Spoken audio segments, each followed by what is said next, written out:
Hello viewers, in the last class on Alice Walker's The Color Purple, we looked at the biography of the author, a brief overview of the novel, the epistolary form of the novel and the novel as a feminist novel. Today, we will look at some more issues within the novel, especially the themes of colonialism and homosexuality.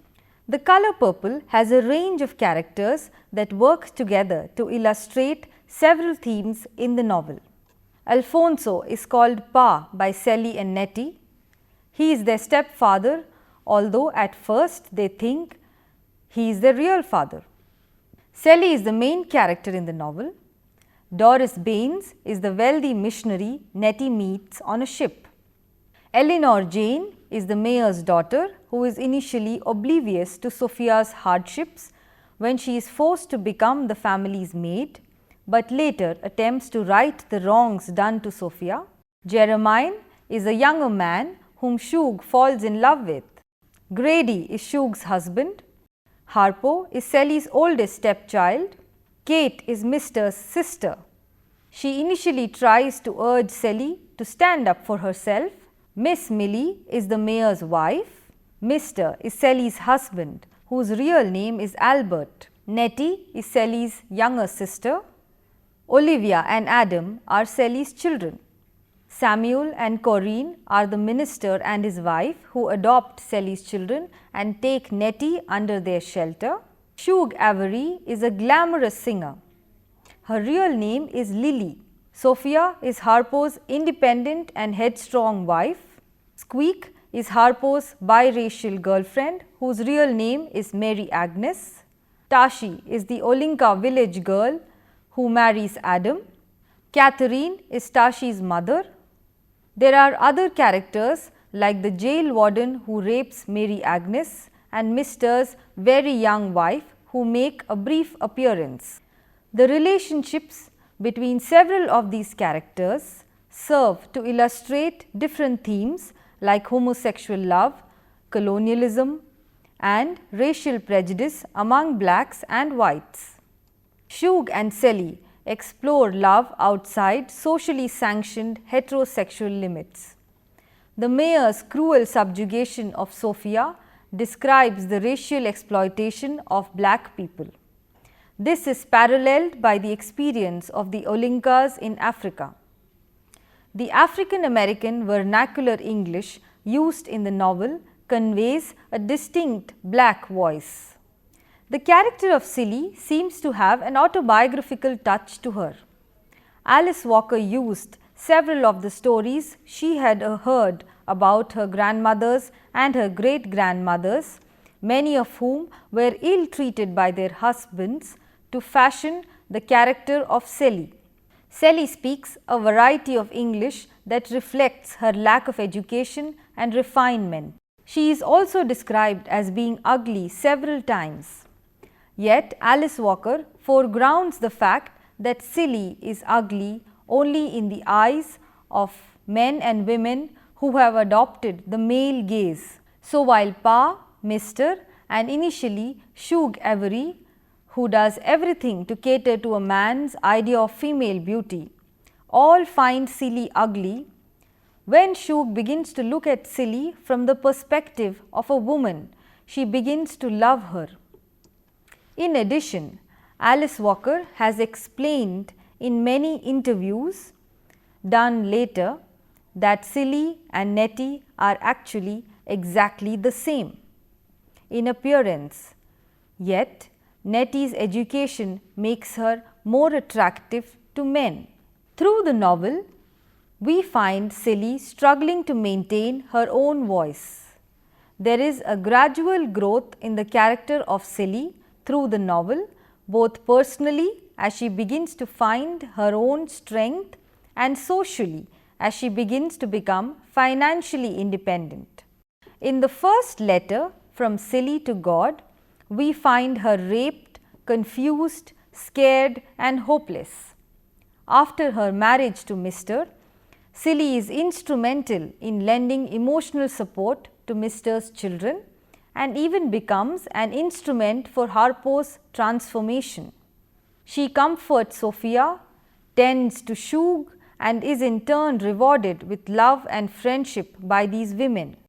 Where she was timid and scared to rebel against the injustice meted to her, she finds herself livid with rage when she finds out that Mr. had been hiding Nettie's letters from her.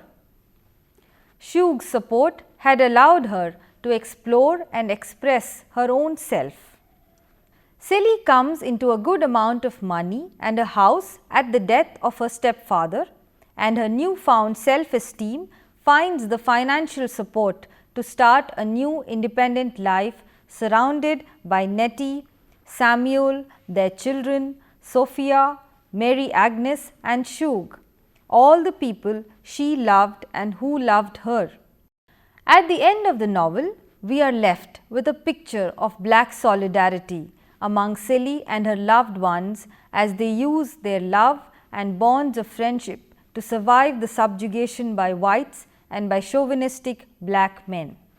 Thus, Sally's characters depict gradual and well-developed transformation from a helpless girl to a strong, self-assured woman.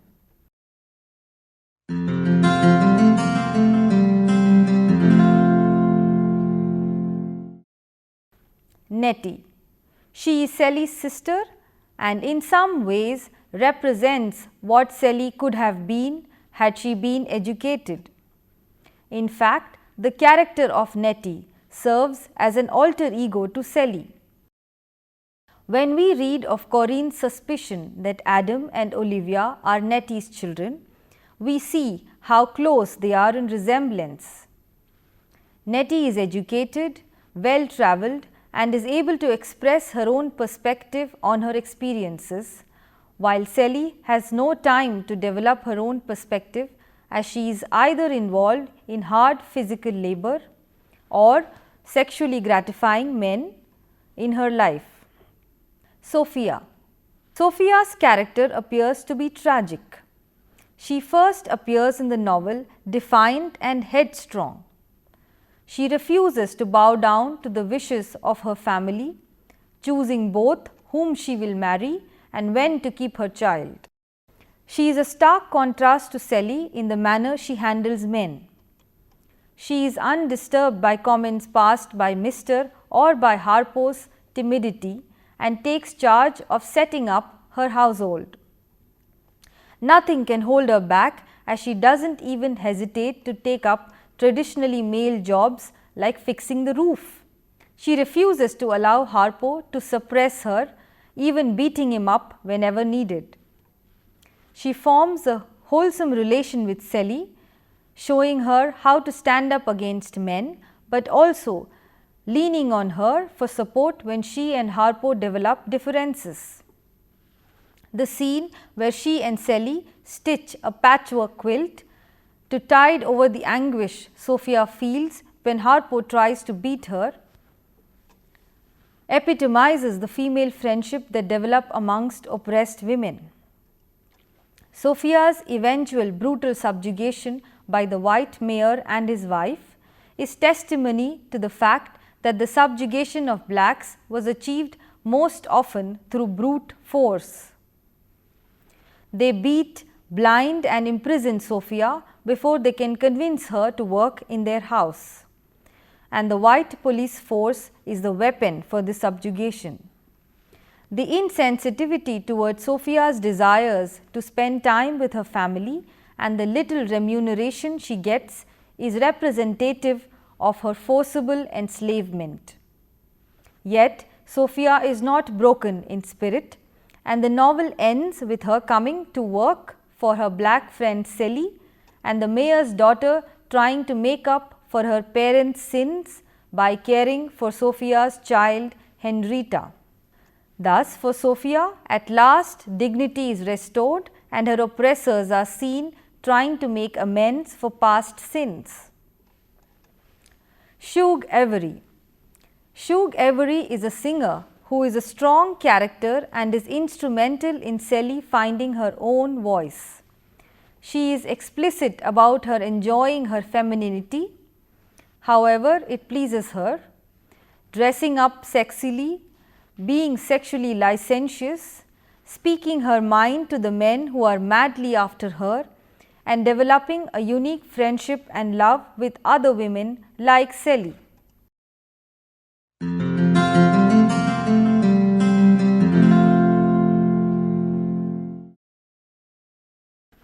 Harpo. Harpo is Sally's stepson. Initially, he is violent and inconsiderate towards Sally, perhaps following what his father showed him. Later, he goes against his father's wishes to marry a strong-headed girl, Sophia.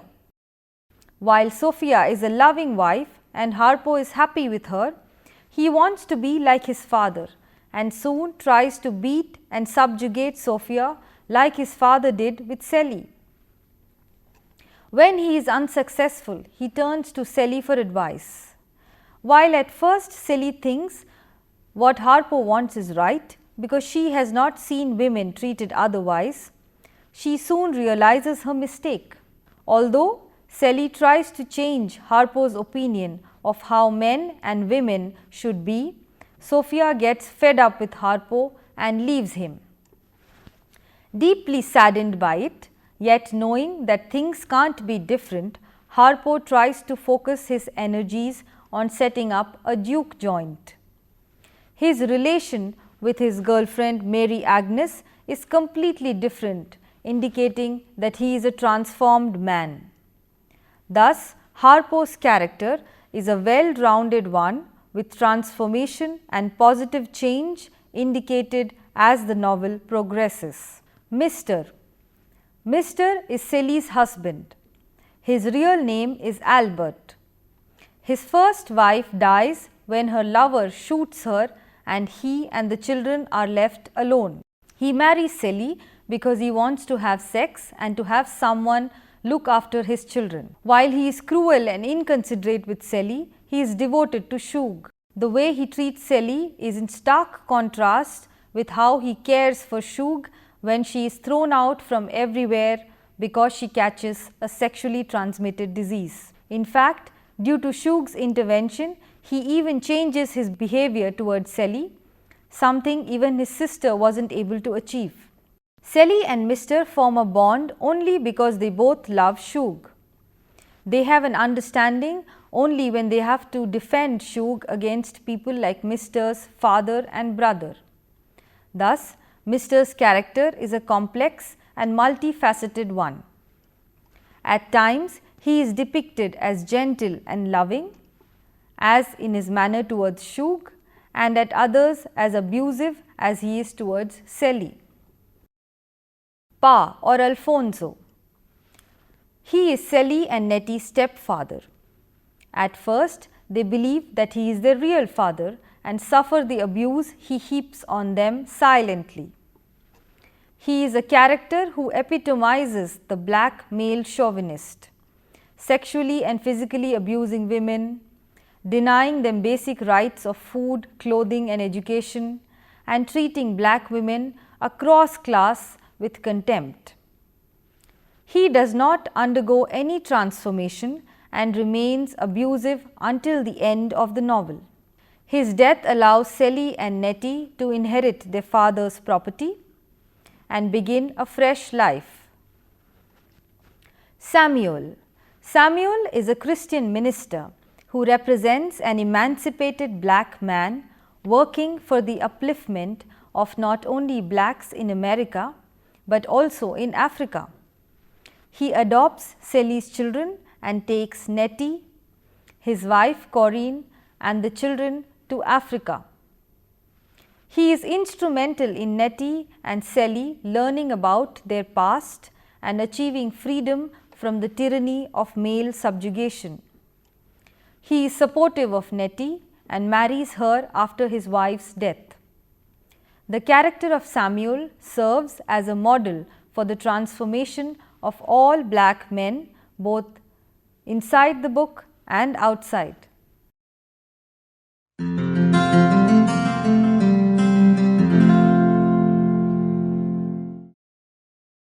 Homosexual love in The Color Purple. Alice Walker has often described The Color Purple as a novel about love. Although popular perceptions of the novel interpret this as the love of friendship, motherly love or intimacy between the characters, homosexual love is also an important theme of the novel. This theme of love between women is at the center of the relation between Sally and Shug. Sally has experienced little love as a child or in her marriage. After marrying Albert, who sees her merely as an object for self-gratification, Sally sees Shug Avery's photograph and is instantly mesmerized by her glamorous appearance. She thinks of her all the time, even when Albert is on top of her at night. When Shug finally comes to live with them, Sally cares for her and nurtures her. They soon develop an intimate sexual relation, with Shug encouraging Sally to explore her body, teaching her about sexual pleasure and helping her discover intimacy and love. Several critics have argued that the love that develops between Sally and Shug is more of a rejection of the violence of sexual abuse as well as the male gaze rather than being valuable in itself. Some have also pointed out that while Sally and Shug transgress the heterosexual norm, they retain the male-female dichotomy of a heterosexual relation, with Shug acting like a man in the relationship. She can't sew, her children are brought up by her mother, she comments on Sophia's appearance in a typically male way. All of this makes Shug occupy a male role. However, while Walkar has often reiterated that the relation between Sally and Shug is not merely a physical one, arising out of a lack of sexual choices for black women. Instead, it is both an emotional and a physical relation that they enter into by choice. For both women, their love is a way to self-discovery, personal growth, and a way to forgive those who have wronged them.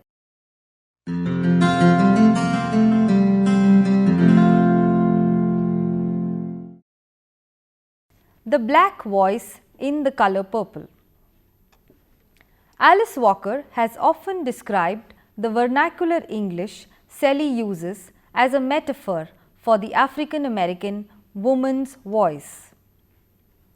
This use of the dialect sets Sally apart from not only standard white Americans, but also others like Corinne and Nettie, who are educated black women and have the admiration of at least their own communities.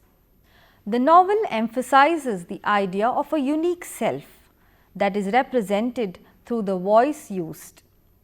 Sally and Nettie have different perceptions and abilities for articulation.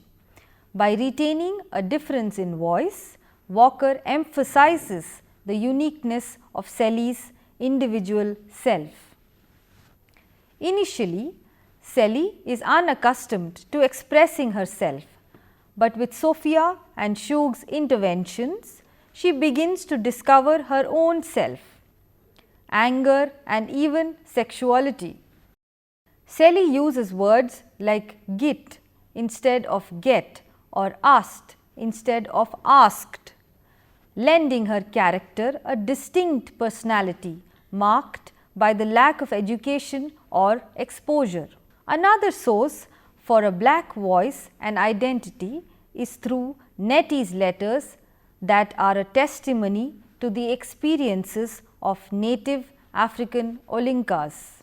The usage of terms like sass, a word used by blacks in America to refer to a womanish woman, by Shug also indicate the existence of a unique black American reality.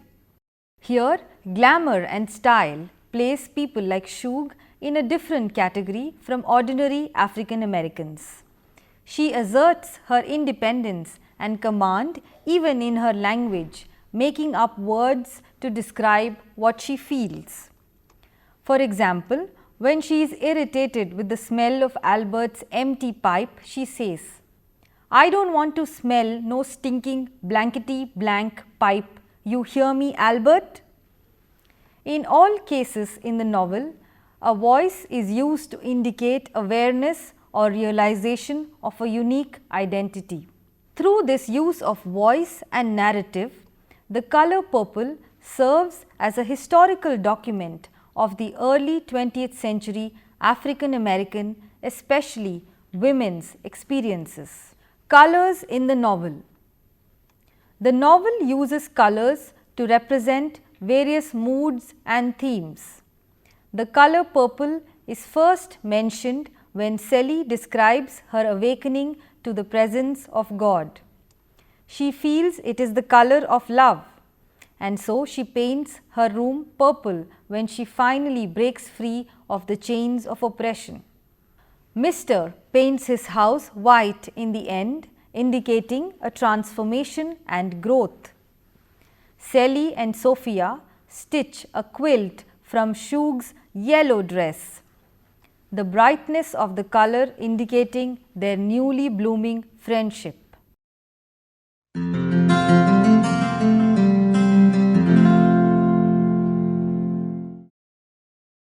Novel against exploitation. The color purple explicitly addresses the question of racial, sexual and social oppression. The novel received severe criticism from both white men and women, as well as black men, including people uncomfortable with the idea of love between the same sex. Yet, the transformative potential of the novel lies in precisely these areas. Alice Walker developed